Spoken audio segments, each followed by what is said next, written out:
What's up, everybody? Welcome to another KSR Happy Hour presented by Country Boy Brewing. That happy music means it's time to gather around with a Country Boy or whatever beverage you are imbibing. All right, Nick's partaking this week. Country Light. All right, watch out. All right, Nick, you've got Country Light. Yes. Very nice, very nice. I like got Country the- Light. I'm big on that right now. Halfway. Yeah, I had what's the word I'm looking for? It was one of those things I didn't want to dip my pen in the Country Light ink because I was very worried that I would like it too much, and that And it happened. It happened. So good. Love Very it. nice.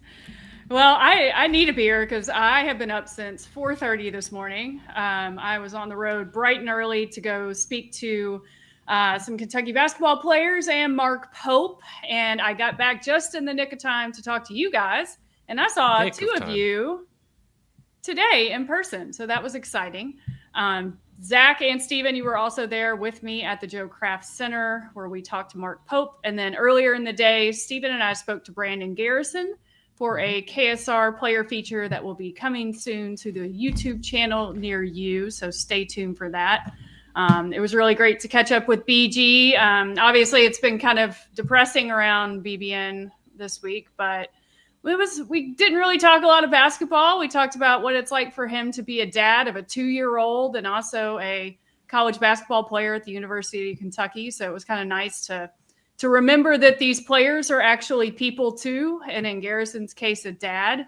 I won't spoil it, but Nick, he really liked your question that you gave me for him. Oh, good.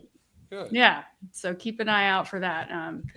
Man, it's fun to see a kid like BG who really does in a lot of ways seem like a kid just kind of light up talking about his kid. I mean, he's got such a big grin on his face when he talks about it. You know, it's crazy to think that a 21-year-old basketball player is also a dad who has to deal with diaper duty and screaming and all the like toddler tantrums and all that. So I have a feeling a lot of people will relate to that story. Speaking of screaming kids, Nick, it sounds like you just had some. Yeah. You dealt with that Yeah. yourself. It's not a good time of the day.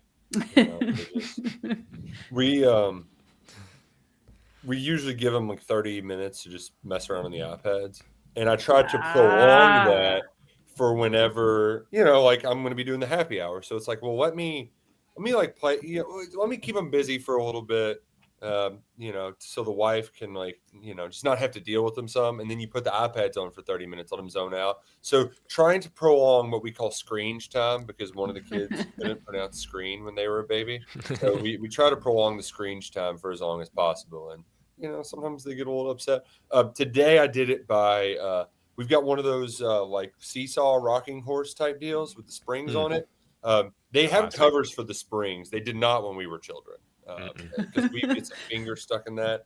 Yeah.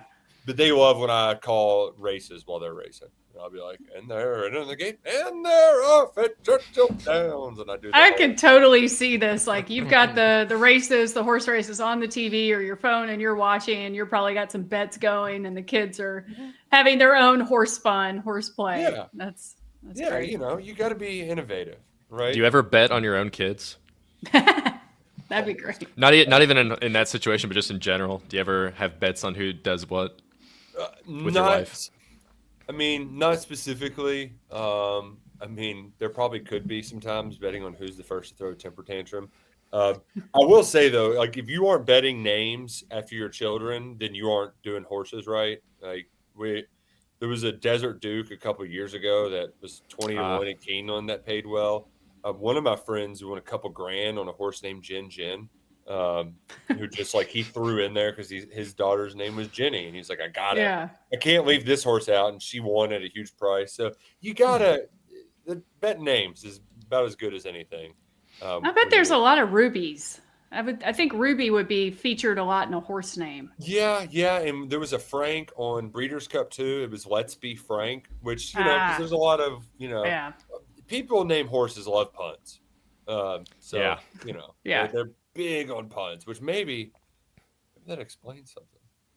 Maybe that's why you're so into horse racing. Crazy. By the way, Dale Romans is running for Senate. Here we go with Nick and the horse racing talk. like the things I know about Dale Romans, it would be very funny if he was a senator, right? Like it's just there. I don't like him for personal reasons. He might be a fine senator. I don't know. The way he was talking, I was like, sure, that sounds like something I get behind.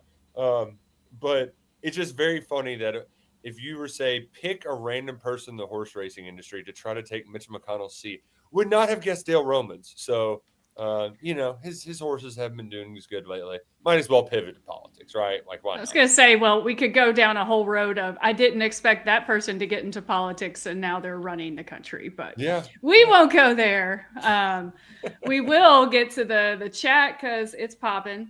Jack Ryan was probably the first person in the chat. He was anxiously awaiting us to get going, so shout out to him.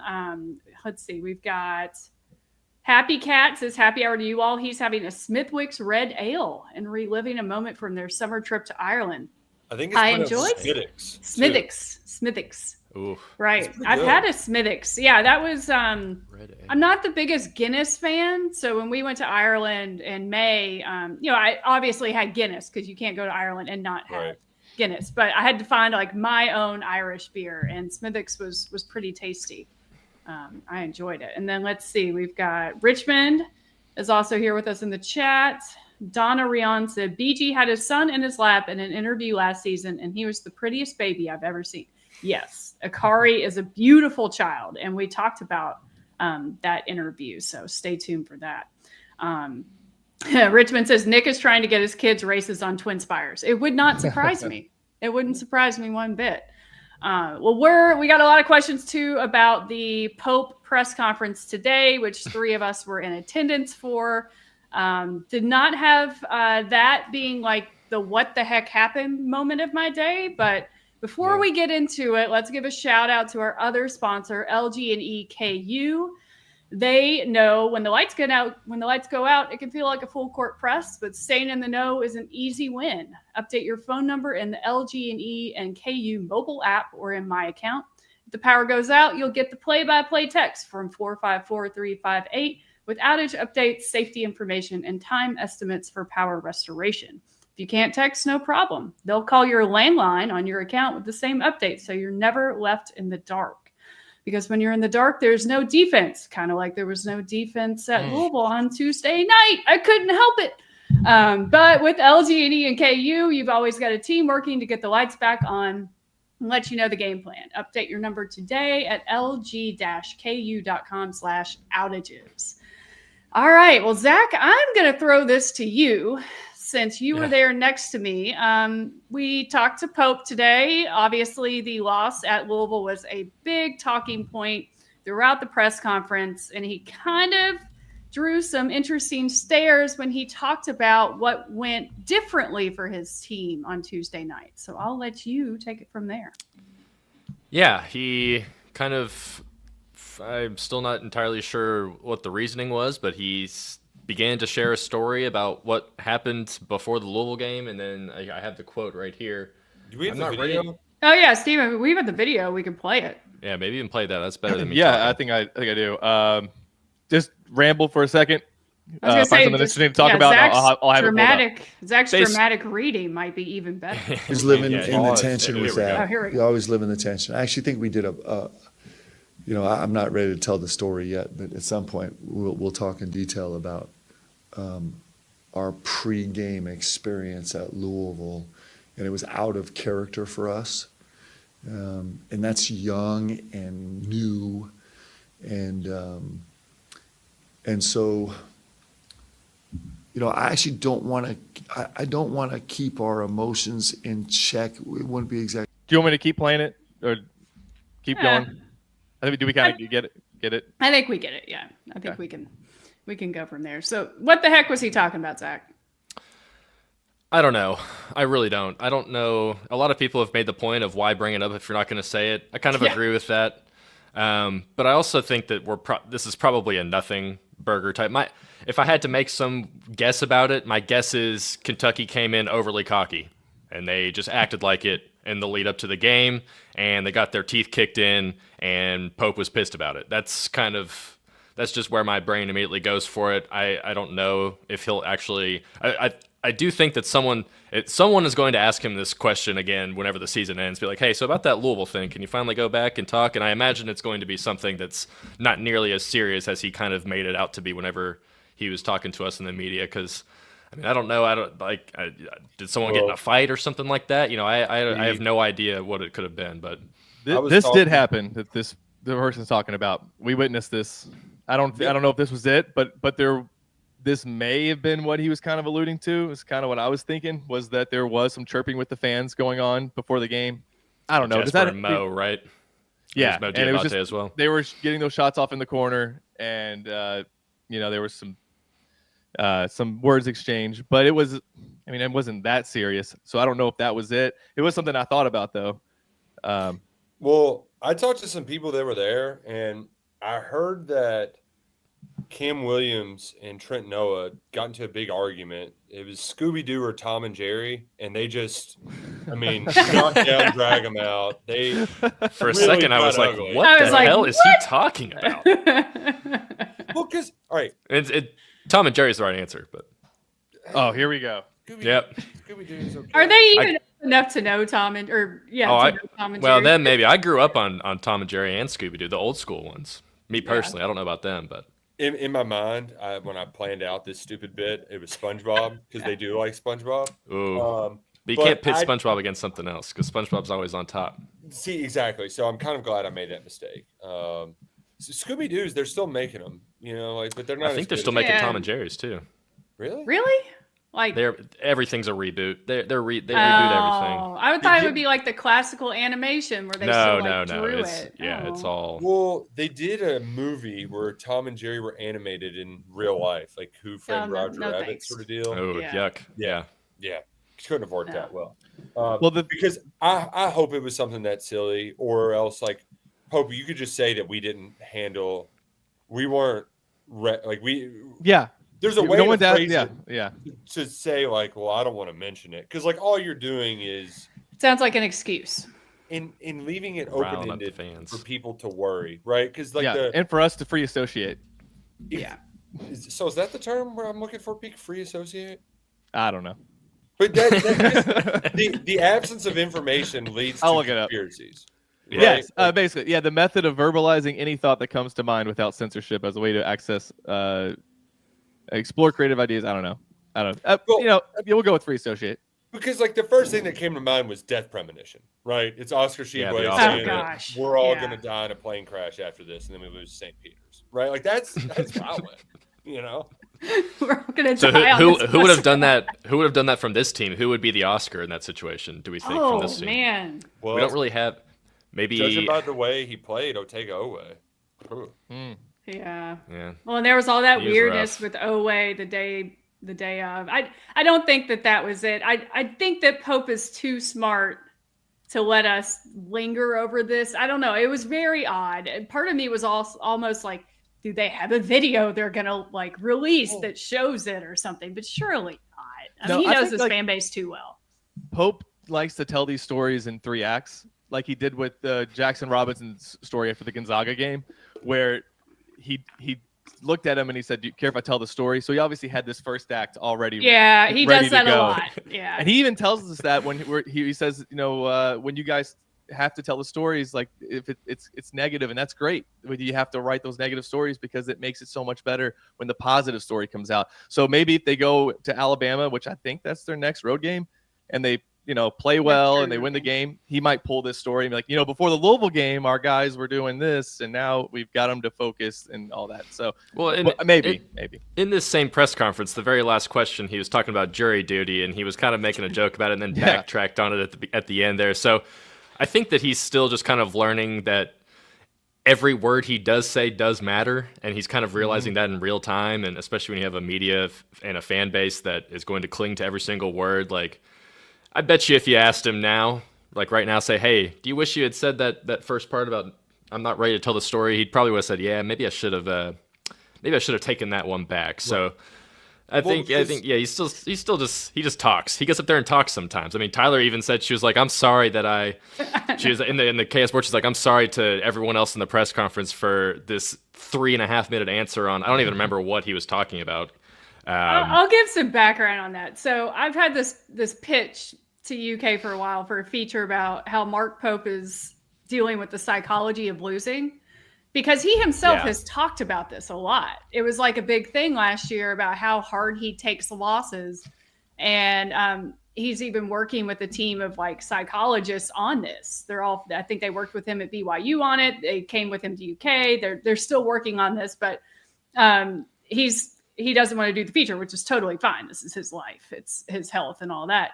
But so I told Deb, the SID, I was like, I'm going to ask him about it today because he's been very public with this stuff. So that was why I had to get that question in. I should have known it was going to launch him into a 5-minute answer about the 5 stages of grief. But I do think that you could see him in his mind trying to think through it, how his process goes. Because I think his answer was like, you have to use it to be constructive. You have to use it to think about what can I do in the future to prevent this instead of lingering in the past.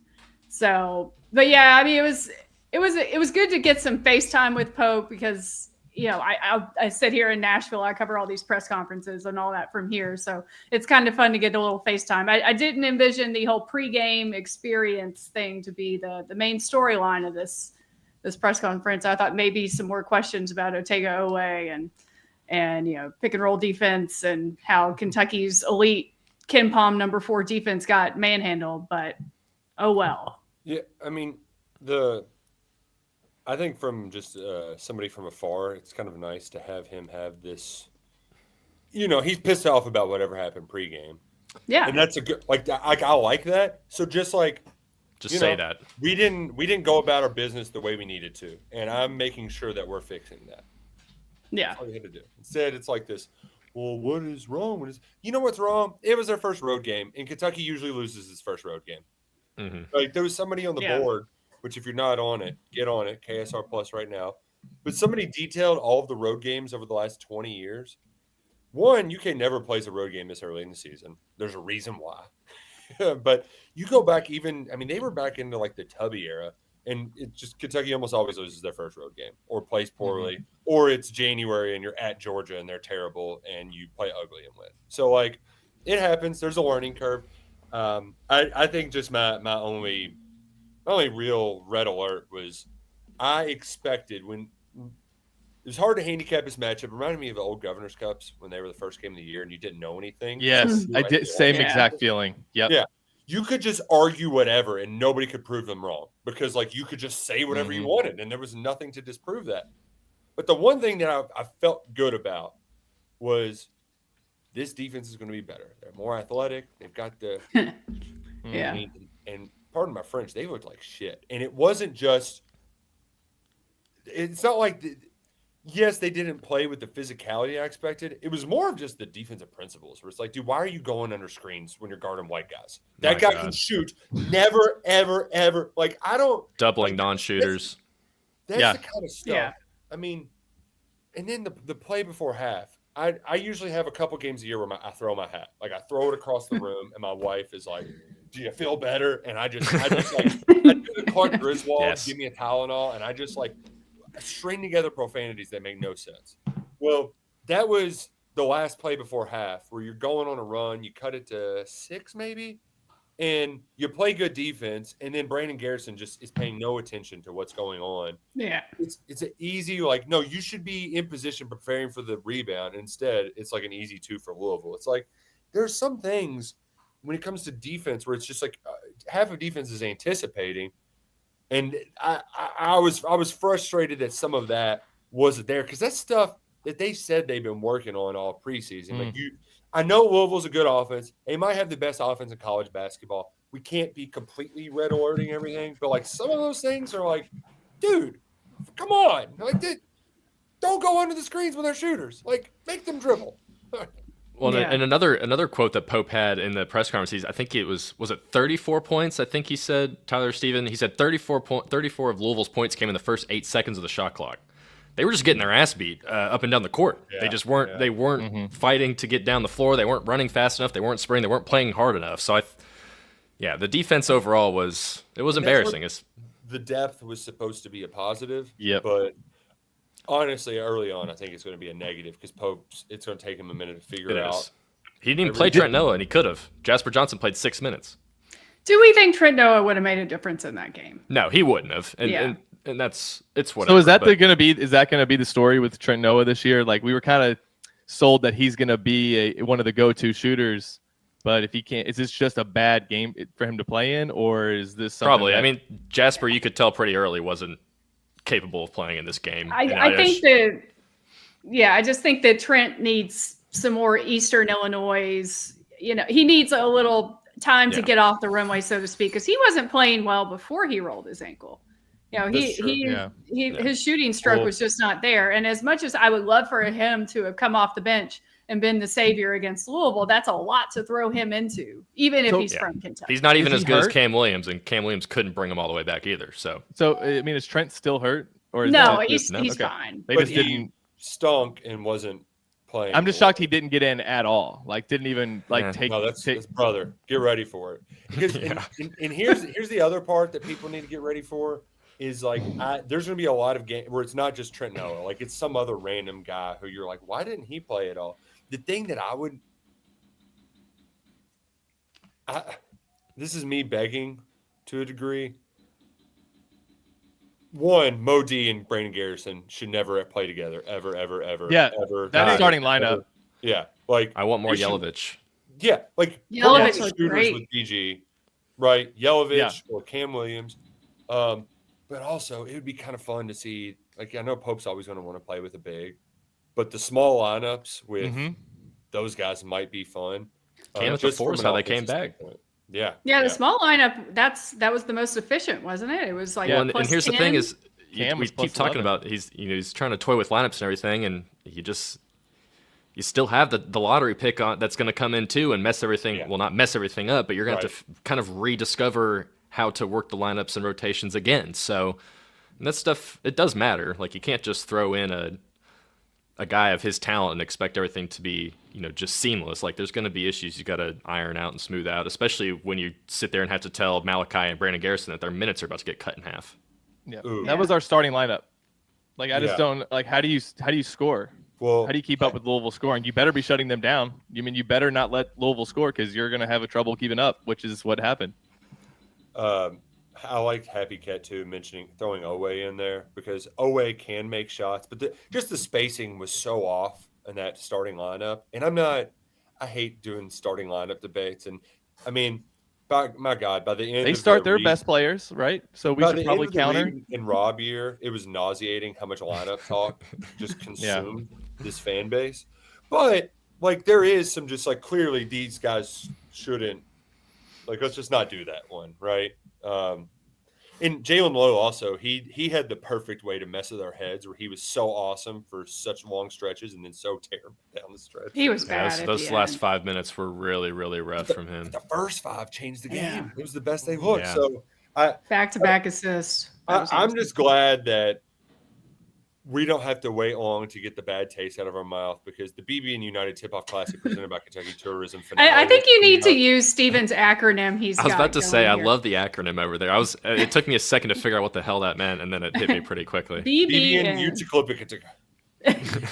I was like, part of me was like, clip art? What are we talking about? Check out this graphic. Yeah, so Kentucky hosts Eastern Illinois tomorrow in the grand finale. Yeah, plus 74. Just got to avoid a 35-point loss, and they'll wrap up the BB&U United Tip-Off Classic presented by Kentucky Tourism Championship. Nice. But it is that was a nice off the snide last Friday. You don't have you got Michigan State next week, so Right. like let's kind of get all the bad vibes out. Let's shake them off. Let's get some sort of method to the madness when we're rolling guys in and out. Let's feel comfortable with our starting lineup and let's get it right before Michigan State, because that is a game that I know Michigan State beat Cal in the most hilarious fashion. And the other part too is we also know that these games don't seemingly mean as much because people forget about them. But they still matter on your resume, right? Like Louisville was a different team last year than when Kentucky played them versus what they were in the second half of the season. But they still got an 8 seed because they didn't do anything in the non-conference. So Michigan State, I think, is going to be one of those like teams this year. So you got to go and beat the team. Mm-hmm. So I'm looking at Eastern Illinois' schedule. So the most points that they've scored in a game, and this was against Nichols, who Kentucky beat in the opener, is 65. Oh yeah. So Their offense stinks. Yeah, what number does Kentucky need to hold Eastern Illinois to tomorrow night? I mean, I don't think you're going to feel a ton better about the defense in a game against Eastern Illinois. But is there a number that Kentucky could hold them to? I think the first 2 games, Kentucky held their first 2 opponents under 59 points. Does it need to be under 59? Does it need to be under 55? What would make you feel better about the defense? If they get to south of 1, I'm going to feel really good. Did you say 1 point? Yeah. Shut out, baby. No, I would like to see him hold them under 50. I mean, I think that should be very doable. Yeah, This is a bad EIU team. They're not very good. They're They're really second hurt too. in the BB and United Tip-Off Classic. That's true. All right. They only have 9 players going into this game, so Oh my gosh, these pictures. they do have a Louisville. They have a Louisville native on that roster, though. Male I zone. shared some photos with you, Peak, that maybe you can pull up because I got you. they don't score a lot of points, and I don't know a whole lot about Marty Simmons, who used to coach Evansville, the Purple Aces, but he's now at Eastern Illinois, and I mean, this is like he's like Bob Huggins before Huggins went on the diet. These pictures are throwing me off because he has like longer hair in one and shorter hair in the other. I love the vest pick vibe. really got me. That is great. Oh my goodness. Like a jolly fellow. I mean, he looks like John Fanta, right? He does. Yeah. That's awesome. Very cool. You know what, Marty Simmons, that'll put the fear of God in you in the BB United Tip-Off Classic presented by Kentucky Tourism finale. So Brady in the chat says the girls held USC Upstate to 30. The men need to hold EIU to 25. Interesting note about USC Upstate. So I don't know if you noticed this, Stephen. Did you see their team bus outside the Joe Kraft Center? I did. Yeah. Oh yeah, you were next to me when we walked in. They were practicing at Memorial Coliseum this morning. So they got in a practice before they got on the road. That's both Stephen and I were like, that's never really heard of that. But probably not a fun practice after losing by 60 12 hours before. When you lose by that much, I guess back in the gym whenever you can, even if it's not your own. That trip to shout out to Tony Morgan, 16 assists. Yeah, that trip to Spartanburg too. Right now, the highway's washed out. That's not a fun drive, right, Pete? Which we have a kind of a running bit here with our friend Stephen Peak. It's a question we like to ask: where's Peak? And that actually happened on a highway this year. Yeah, I remember those texts. We were parked for what, an hour and a half, give or take. Oh yeah. And he, we're sitting there, and it's like, all right, we'll get out. I'm gonna walk off to the woods. He's just like talking to people and walking all around. It was met some people from Kentucky, big Kentucky fans. They had no idea about the football game. So yeah, how many people actually get out of their cars during a traffic jam? I mean, it was. I guess after that long, after 30 minutes or something, you're like, all right, I gotta go pee. Let's go to the woods over here. Right. And there was like, I kind of want, I get nosy, I guess. I want to know what's going on. And also we took the opportunity to shoot some video for the road trip video. Yeah. Nice. I mean, that's the longest one I've ever sat in. We were only 8 cars behind the accident. Too. Yeah. So Peak was our reporter on the scene. Getting the scoop. So you could go up there. Yeah. His background in news and TV news came back. Thankfully it was smooth sailing down 65 and Bluegrass Parkway for me today. Mm-hmm. Not as much construction on Bluegrass Parkway as I'm used to, but several more dead deer everywhere right now. I guess it's deer season, but that was really gross. And I did see one thing I haven't seen since I was probably 15 years old. And Nick and Steven, you'll be old enough to remember these. The Peace Frog stickers. Yeah. I saw a giant Peace Frog sticker on the back of a truck today. And I was like, I haven't thought about the Peace Frog since probably the late 90s. Those used to be the jam. Who was the guy that would pee on the things? The Calvin? Oh, yeah.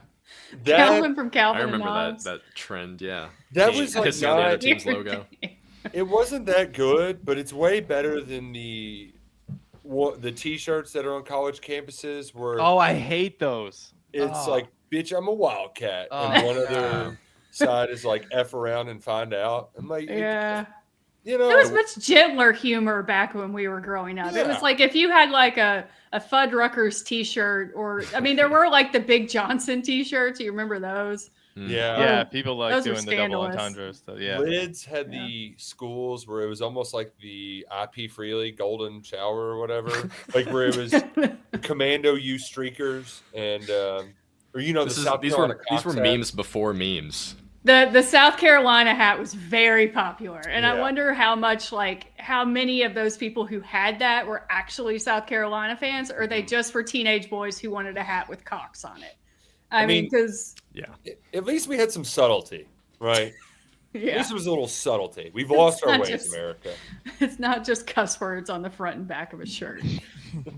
But anyway, let's see some stuff from the chat. Captain Crash 21 says, "I pee on things all the time." That's good to know. Nice. Richmond saw a ton of deer on the road from Lexington to Cincinnati last week. I'm telling you. I was when we were driving back. I don't know if Peak saw it because he was editing video, but it was 2:30 a.m. and there was some deer on the side of the highway, and I was like, "Oh no, don't pull a Luckett here!" Like I do not. Oh, not know yeah. if you get I deer. thought of Luckett on Bluegrass Parkway when I saw all these dead deer. I'm like, I wonder which one of these met Luckett's car on at 2:30 at night after a terrible Kentucky game. Hey, it's not terrible Kentucky games anymore. That's a Oh. good segue. Back-to-back Kentucky wins. Kentucky, we're dreaming of going bowling again. I had to look up bowl projections yesterday. That was fun. So tomorrow night Saturday, I'm all messed up on my days. Saturday's senior day for the Cats versus Tennessee Tech. Nick Roush, you probably talked about it, more than you can care to, but are you excited for Saturday? What do we think the crowd's going to be like? I think we were probably, if you asked us 3 weeks ago, predicting, maybe 20,000 fans would be in the stands for that one. But given the momentum, hopefully there's a good showing. I think it's supposed to be pretty out. So 65. Yeah. Perfect. That's the key. There is the weather's gonna be nice. This is a great take your kids to the game day because it's a 1:30 kickoff. So like that, it can be tricky some other times. And our friends at Game Time right now, you can get tickets for $15. So this is a good time. Nice. That promo code's on 3, by the way, if you want to get it. Nicely done.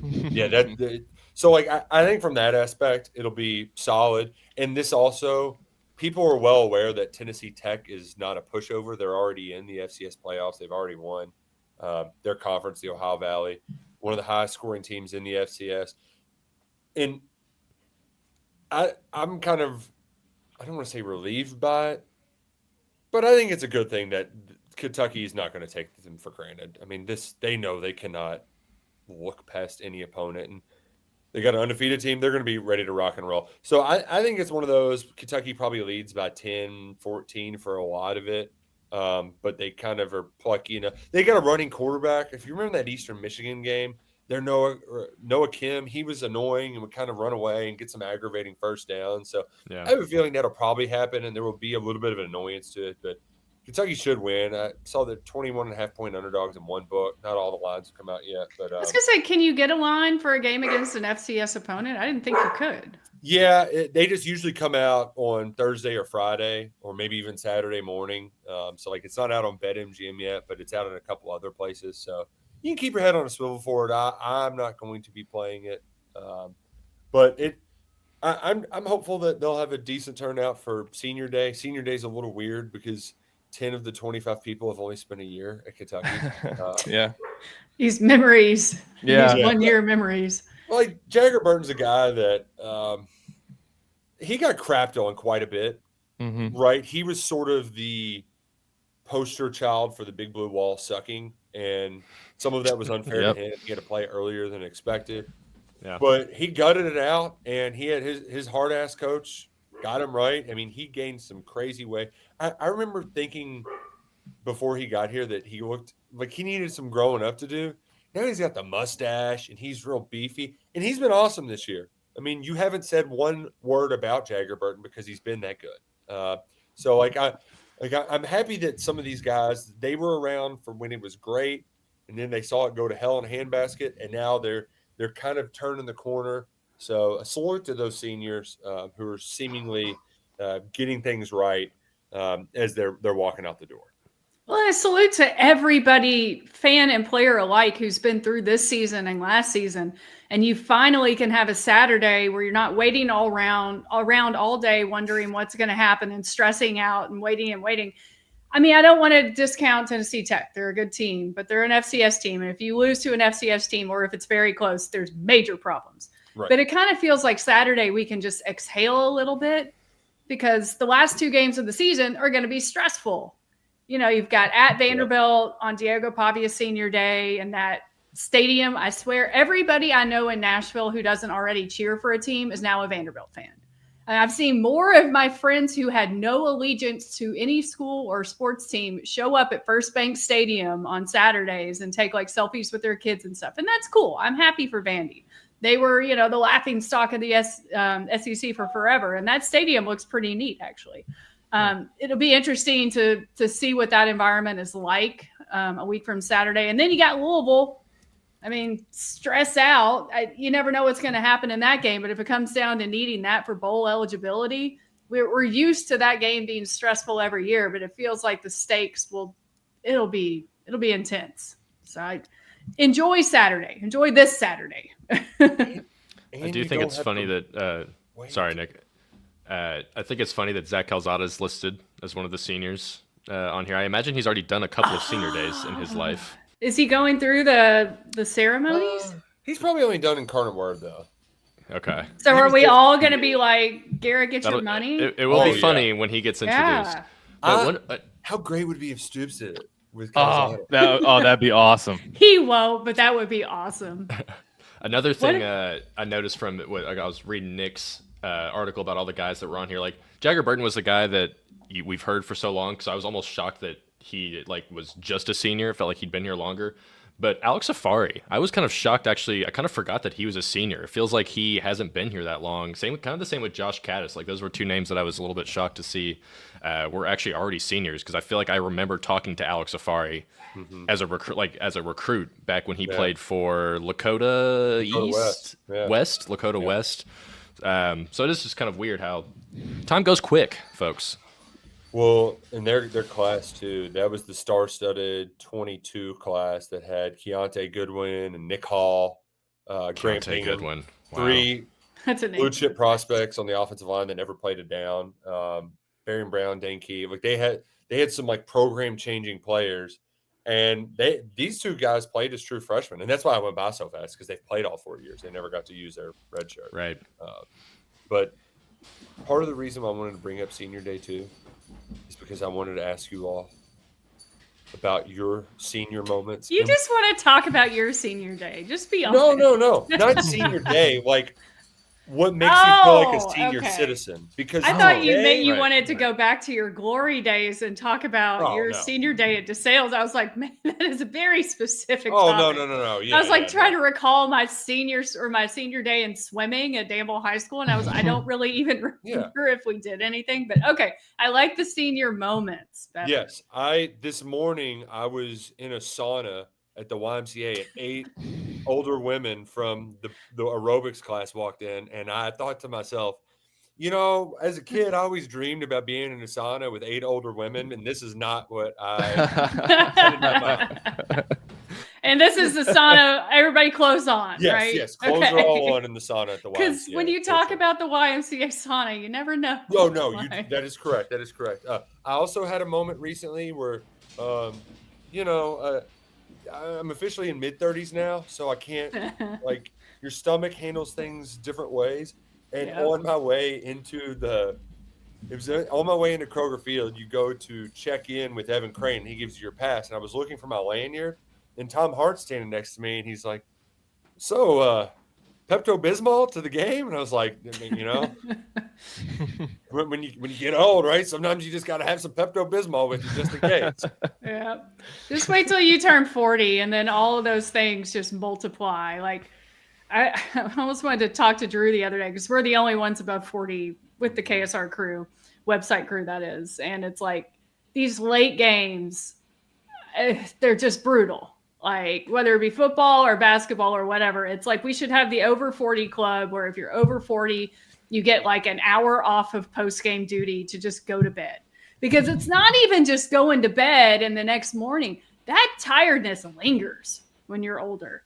I mean, you really got to be advanced in your caffeine consumption to push through that. So it's tough, man. Well, the hardest part, and this is, I'm preaching to the choir and get out my tiny violin, but you don't just go to bed when you're done. Yeah, you can't wind down. Yeah. Yeah, it takes a minute to chill out. Zach, how did it feel to have to drive back to Lexington, right? Yeah, how'd that feel? How did that feel? Actually, I was making jokes about it with Jack and Steven, who obviously don't live in Lexington and have to drive back after every single game. Because Jack and I always walk back to our house. I'm like, all right, bye, safe travels. Text me when you get home, baby, type thing.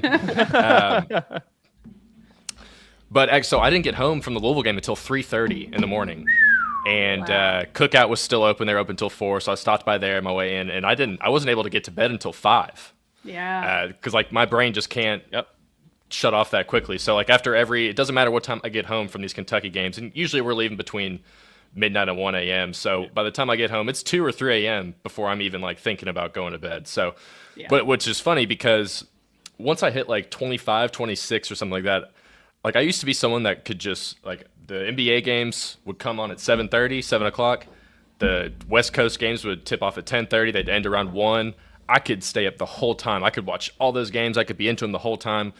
A few years ago, it started to happen where like once those games tipped off at 10:30, 11, I was like, those were struggles. Like those, I can't really stay up for those games anymore. Like I have to act like I have to get up, at halftime and like start jogging around to keep my energy flowing a little bit. So that has changed in terms of my senior moments. But after like once you get past the all the adrenaline from watching the UK games and covering it and everything, like it does take a while once you're home to like I can't just turn it off and I can't even do that when I can't do that, and I just watch the games from home and cover them from here. I mean, I'm still just laying in bed, like trying to calm down. But do you still have the youth secret weapon of being able to sleep in? Can you sleep in if you're up at? I haven't been able to sleep in since. I don't think I've slept in since college. Probably but I don't really like to sleep in anymore. Yeah. When I was 10 years ago, it was a while. I'm not that young. It was Texas for a family wedding a few weekends back. No kids, 8:30 a.m. Wow. Yeah. That's a full night's rest. Oh yeah. It's easier for me to wake up at 4:30 than to sleep in until 8:30, I think now. I just can't do it. It's like the minute the clock hits 6:45, if I'm not awake, like even if I only had a couple hours sleep, I can't. Like yesterday morning, it hit 9 o'clock and 9 a.m. after 4 hours of sleep of tossing and turning, and I was like, I have to get up. I just I'll get too restless at that point. On Sunday, my wife was out of town with the kids, and like night games, I'll usually get till about 10. And I could have slept longer, but I was like, I've already wasted half the day. It's 10 a.m. Get up So yeah, we're old. We're senior citizens. We don't understand the kids these days. And there's a new trend that I know that everybody is aware of. It's not new anymore. No. It's still new because we're old. I'm an old. It's still growing. Okay, I gotta stop you because they talked about this on CBS Sunday Morning, our favorite show, which means it is officially old. Boomer old. It's not old is because it's now the places it's hitting. Like, all right, I am old and washed and don't like trends. Peak will ask me for. Have you seen this TikTok? And every time I'm like, I'll look at him like, no, dude, no, I've not. I'm literally older than you. But the new part of this trend is something that I actually love. Peak, can we roll the tape? No, we can't. Sorry. I'm so sorry. Well, it's like, God forbid any college team have a basketball game where it's like third graders day. Oh yeah. And I know that's the clip you're thinking of, but if you get to that number, if any number, and even at Rupp games, like there was a game at the last home game, I think Kentucky got 67. Sure enough, Drew Franklin got on the jumbotron with Alan Cutler, and he had no idea what to do. So his first instinct was to throw up the 6-7. It's ingrained. Nick, ask for that clip. Hey, Steven, you got that clip? I sure do. Oh, great. I love it so much. Back to the line. Rattles in the first. Hottie having the best game. Oh my God. This was to get 67 points as well. I can't remember anything in my childhood that made me as happy as kids whenever a team scores 67 points. I mean, they're just like, oh my gosh. Doesn't Kentucky women's basketball have that game where it's like usually during a elementary? Christmas break, something like that, like whenever the college kids go away. It'll happen this year. Yeah, it'll still be a thing by then. I actually asked. I had to reach out if they had a specific date. They don't have the way the calendar falls this year. It's not a specific, but Sunday, December 28th, they play Hofstra at 2, and that is Junior Wildcat Club Day. We need just get ready. We need 67 points exactly. No, I want to take my kids so I can go in there and be like, yeah, 67. Oh, I love it. It's so stupid. It is. And Jasper Johnson started this. That's the crazy. I think that's the thing that we don't talk about enough. The freshman point shooting guard on Kentucky's men's basketball team started this over a year ago, by the way. This is like last December. Well, I watch a lot of morning news, and I feel like every package I've seen about 6'7" never mentions Jasper. It always they mentioned Tay Kinney. You mean he came up with Tay Kinney? What parts did he come up with? So Jasper initiated. So as the story goes, as I asked Jasper Johnson this in a real interview Jasper setting, Johnson. I was asking about it, and he said that he did like the thing first, like he started it, and then Tay was like, "That's funny, do that again. Let's go get our social media person because we play for OTE, so we have a social media person. Yeah, and let's go get our social media person to shoot this for us and do it again." And so they reenacted the scene, and that's how it all started. So Jasper started it. And Tay is now the one that's benefiting and making water bottles off of it, and I'm sure getting some sort of money. So I will go to bat for Jasper Johnson. He didn't want to directly call out his friend Tay Kinney. I'm sure they're very close still, but I will do it for him. So Jasper Johnson deserves a cut of the 6'7" water. Tay Kinney's like Mark Zuckerberg, taking his friends' good ideas. Yes, a little different scale, but yeah. Oh, Jane Pauley. Who doesn't love Jane Pauley? She is America's wonderful. I mean, we could go on a whole tangent about CBS Sunday Morning because it is quality programming. I mean, I love it. Even though half of the stories are designed for people over the age of 65. It's like when they bring on like a segment about Neil Diamond, I'm like, here we go again. But even they were talking about 6'7", which tells you how popular it is. Yeah. But you would think in normal culture that would kill it. You know, the fact that the old people are talking about it. But I think that's just spurring it on because that's the joke. I think it's mostly probably with the hip youths are out on it. But these are like middle school kids I mean, even my kid, he doesn't do it all the time. But like the elementary, they're into it. They're loving it. Well, the other thing is that we all are meeting in the same spaces now. So it used to take much longer for it to get to where the parents would know what these things meant. But now we're all on TikTok and we're all on social media. So we're catching on to these things quicker. Well, except for Nick. Nick doesn't get on social media at all. Nick's not. I'm going to yell kicking and screaming to never get TikTok. Even though it is on my phone for when somebody sends me something. And then I open it up and I get mad because the next video pops up. And the audio always auto plays, which drives me nuts. Yeah. But all right, no more pennies. This is the next topic. Nick, this was your topic, so I'm going to let you roll on this. There are no more pennies.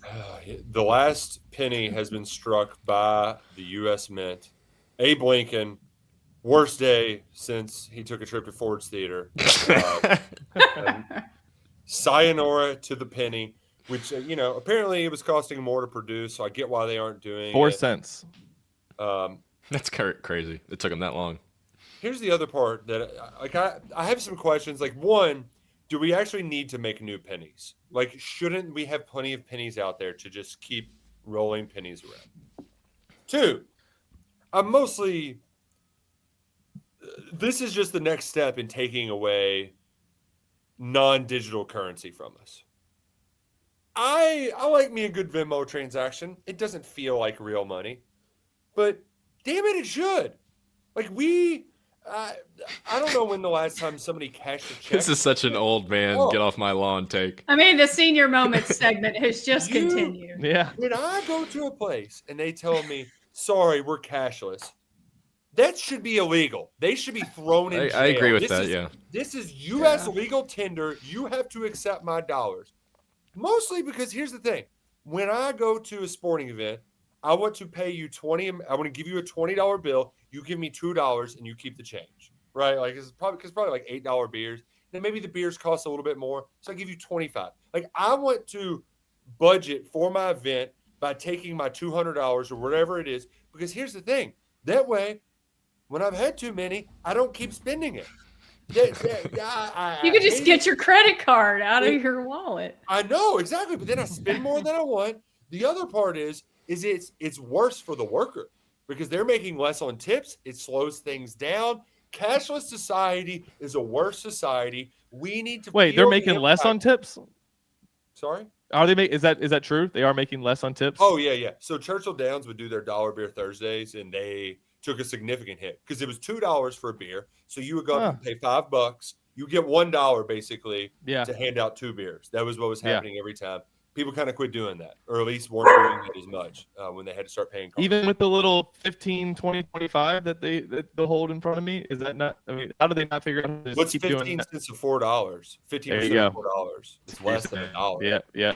You know, so I hate it. I hate it so much. You should be able to, like, Dave Ramsey's a kook, but there is a couple of things that he says that are smart. Like, hey, don't spend more than what you have. But there is an emotional connection to spending cash on things. And we're losing that in society. We should, like, giving my kid, like, going to the, oh God, I'm back at the track now. I sound like a degenerate. When my kid got to get a ticket and hand it in and he got money back, like, that's an emotional, we are taking the emotion out of money because we are greedy, mongry. Like they want us to just spend our money and it's not even bat an eye. Well, you know what, by God? We need our pennies so that we can feel the hurt when we toss that in and we make a wish at the mall, right? So Well, there are is the 300 billion in nickel circulation. It better not be. Yeah. So, It's coming. how do you all carry cash with you every day? So what I carry in is emergencies, my little yeah. phone wallet that has a credit card and an ID, and that's all I ever carry. I don't carry anything more. And when I get cash, I don't know what to do with it. It sits, I shouldn't tell people this, it's probably a security thing, but like it sits in my desk drawer with a clothespin on it because Now I we don't know know. what to do with it. Yeah. And like furthermore, I don't have kids, but when I give my nephews, they want money. Now it's like, it's just almost easier to Venmo their mom because you give it like a kid a $20 bill. They don't know what to do with it. They're like, what am I supposed to do with this? I'll keep a $20 bill in my wallet usually just in case the electricity just stops across the country and I can't use anything else. Like that's kind of my worst case scenario for having a $20 bill, but I don't even use my wallet most of the time. Like I'm a tap guy. Like I'm getting there. I tap with everything. Like I'm not even going Nick to my doesn't wallet like at the any point. tap. Look, Once, Nick is like, once I can put my anti-tap. if I can put my ID on here soon, like that's gonna They're happen. working And on I won't even have a wallet. Like I won't even use it. That's what they do in China. You just have an app. The on your digital phone for ID everything. is coming. I saw a story about that. I think they're, it's like, legal working in on Kentucky already, but it's not like set up or something like that. So that. Nick is not having it. I paid cash to go golfing last week, and they were like, "Cash? What do I do with this? You're a dying breed." You got to count it. this is You from gonna last maybe century. count this? The nickel cost 13.78 cents to make. Yeah, So that's probably going away soon. there's I mean, are probably people plenty of just- nickels in this country. Have we lost that much walking around change in our pockets? Is there that much stuffed in our? I think people are Couch? just lazy. They don't Yeah, want to but have I mean, to deal why with do you need to keep making coins? Yeah, there are 300 billion pennies in circulation 300 now. billion pennies. 300 billion. Yeah, we're good for a while. And I'll look up how many nickels, but Captain Crash is making fun of me. He says, I saw that story about the digital ID on CBS Sunday Morning with James Hawley. You know what? It's a good show. It's a great programming. Once you get past Jim Gaffigan's segment about, whatever Oh, those his are children never are doing. funny. Like Jim, Dude, I like you, never buddy, watched but this not show. this setting is not good. Oh, for it's you. so good. It's really good. Yeah, Jim Gaffigan just complains about his children. That's all he does. And yeah, whatever. That's fine. They have to keep making points because Nick keeps. That's true. Do we have any KS board questions? There was one. Richmond had one that I enjoyed quite a bit because he asked, "What is the show, movie, or book that you got into the deepest without ever finishing?" Oh, Ooh, I didn't see that one. That must have come in after. Because I have two things in particular. One is it's very much another, like basically how washed are you, Nick Roush? I like Ken Burns, and I kept trying to finish the Civil War, and I just couldn't. there it is. Like it's just because it's so like the American Revolution's one's about to come out, and I want to I like them, I enjoy them, but sitting down for 2 hours, like you're basically A lot. committing. You know to how it 5 ends. Hey, no spoilers. No spoilers, Zach. Like that part's rough. The one I get killed for though is Breaking Bad because I got to season 2 twice. Yeah, and that's. I'm trying to. It took me think. 4 times to watch Parks and Rec, but once I did, I was in love with it. Yeah. I I don't know if I really actually have tried an answer to that to. question. We tried to get into Shrinking, couldn't get into it. It felt like Harrison Ford was just like playing like Harrison Ford is a hippie old therapist. That I one always was get good as killed. background noise kind of deal. Like it was it's just I always get killed for not getting into the U.S. version of The Office. I've tried. I just need to skip to Excuse season me? 2. I've never seen it all the way through. I've seen the British one. Yeah, skip season 1. If anybody's on the fence about The Yeah. Office, absolutely skip season 1. You don't need it. Season 2 is when the stories really all you start. have to watch season 1. Go That's back some and of the watch best season bits 1. are. I agree, but I could see where the first few episodes are kind of. It's not the same. That's right. Michael Scott's a So giant go back and watch season jerk. 1 after you finish with seasons. Was there 8? Is there 8? 9 seasons. 9. 9. That's a lot. it's kind of odd that you and Drew are both out on it. Yeah. That- I Drew's want to out be on it in too? on it. What is going I make on? jokes about it, even though, but I don't know.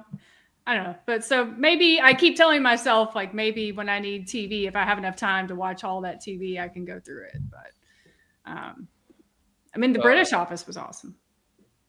What is the only state in the country whose name does not share a letter with the word mackerel? It took me about 2 minutes, but I figured it out without looking it up, so I felt kind of proud of myself. Save us the time. What is it? Ohio. Yeah. Ohio. Yeah, well done. Fair Yeah. enough. I was going through the order Before you alphabetically in my realize, head, trying to figure it out. That's pretty good. That's a fun little trivia question. Yeah. Lots of questions about Pope's pregame Louisville quote. We covered that already. Jacob wants to know what our favorite coin is. It's got to be the quarter, right? I'm a big dollar coin guy, you know. Can you don't use see those those very in often. things? Probably not, but I The remember versatility of a quarter is nice. can barely use a penny anymore, so. the JFK half dollars were a big deal when I was younger, but they aren't really. I used to see a lot of coin collecting commercials growing up. I don't think those are a thing anymore. Did you all no, collect the you- state quarters? The state that quarter was- maps. that was a We big all thing. had the maps. We did not finish the collections. Right. Yeah. Not Yeah. Yeah. I'm trying to think. It was They like the break out new quarters every year. I You got to could get the see Stephen Wyoming King one. being really good at bloody quarters back in the day. Oh my god, where you just fling the quarters at someone's knuckles? Yeah. Yeah, we did that. That was dumb. Did not like that game. No. But the fun one was the football where you had to like hit it. Did you? Oh, ever dude, do I that? could tell a 10-minute story on the seasons that we would have for those Oh. during the lunch tables in middle school. Keeping That stats? was a big. Oh my god, yeah, that was a big Nice. deal. Look, and isn't that was from like The Office, Dunderball. Zach? That Yeah. was like Dunderball. There you go. Yeah, a little bit different. All right. Crappy Sandwich asks, as of today, what is more likely? Kentucky football finishing the season with 7 wins or Kentucky basketball making the Final Four? I guess if you include 7 wins to include a bowl game. No, don't include win and out. He's saying win out. He didn't say regular.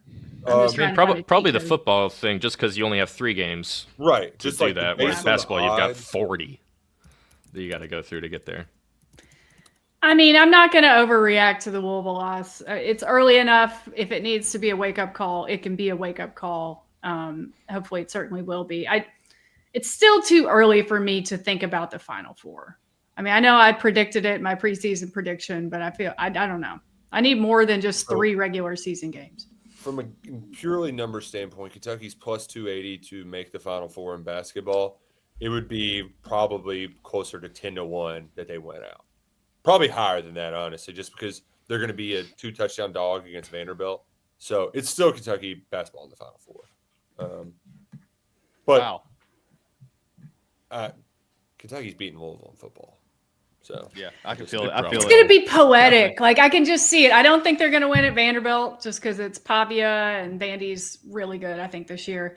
But how great is it going to be to have bowl eligibility, potentially Stoops' future on the line at a place where you've won the last 4 games? Kentucky's won the last 4 games, I think, at Cardinal Stadium. mm-hmm. And Vince Marrow's on the other sideline. I mean, it's just great. I made a joke in a post. It was like, if I wasn't so mad at Disney over the YouTube stuff, I'd try to sell them the rights to this story. But it would be awesome. And stranger things have happened in that game.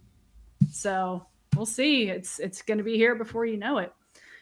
All right. Any closing thoughts? It does happen. So I was going to say, we're going to need all the country voice we can get if that happens. Lots of time until then, and lots of basketball games and football games to play. So we're going to wrap it up. Thanks, guys, for joining us. Shout out to LG and E and KU and Country Boy. And we'll be back on your screens probably tomorrow night to talk about the BBN Tip-Off Classic presented by Kentucky Tourism. Tourism. Yeah. Did I get it right? BBN United Tip-Off Classic presented by Kentucky Tourism. Or hashtag BBNUTOCLPBKT. Get that trending. Get that trending on Twitter. It's going to save us from the Louisville loss. So until then, cheers, guys, and go Cats.